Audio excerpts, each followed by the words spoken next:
back from my duty अनि यो mask नखोलिकन त ड्युटी सके जस्तो लाग्दैन सो सुरुमा चाहिँ मास्क फालौँ अनि त्यस पछाडि लेट्स गेट चेन्ज अब यस पछाडि चाहिँ के गरौँ मुख धुनुपर्छ है मुख धोको प्रुफ त चाहिँदैन नि आई होप नट सो मेरो बहिनी अस्ति युकेबाट आउँदै यति धेरै स्किन केयर प्रडक्ट लिएर आइदिएको छ होइन मैले खासै युजै गर्न पाइरहेको छैन सो आज चाहिँ म फुर्सद मिलाएर मुखसुख सबै धोएर लगाउन गइरहेको छु उसले लिएर आइदिएको सबै प्रडक्टहरू एकैचोटि लगाउने छाप छाप छाप फेस मास्कहरू यति धेरै छ कि यति धेरै फेस मास्कहरू छ अनि एउटा चाहिँ एटलिस्ट लगाएर आज सुत्ने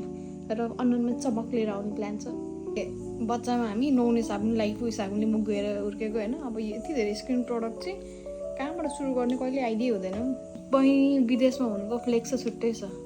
यति धेरै आइटमहरू छ नि मसँग जुनको आधी त मलाई युज पनि थाहा छैन आधी मलाई कहाँ लगाउनु पनि थाहा छैन हाम्रो चाहिँ फ्यामिलीमै फर्स्ट टाइम कोही विदेश गएको अनि पहिला चाहिँ अरूको घरमा हेर्दाखेरि विदेशको पर्फ्युमहरू कति धेरै अनि विदेशबाट यो पठाइदिनु भयो लिपस्टिकहरू पठाइदिनु भयो भनेर कति धेरै सुन्दाखेरि चाहिँ कस्तो कुनै दिन विदेश जान्छौँ अनि त्यस पछाडि लिन्छौँ किन्छौँ भनेर कति धेरै प्लान गर्थ्यो कि यो प्रडक्ट पनि बहिनीले पठाइदिएको हो अब चाहिँ घरमै बसेर चिलमा लगाउनु त इट्स लाइक ड्रिम म पनि कुनै दिन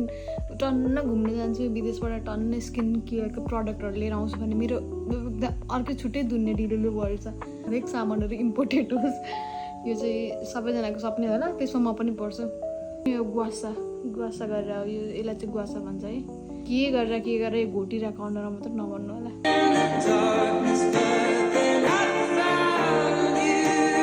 आज चाहिँ I will go with rice mask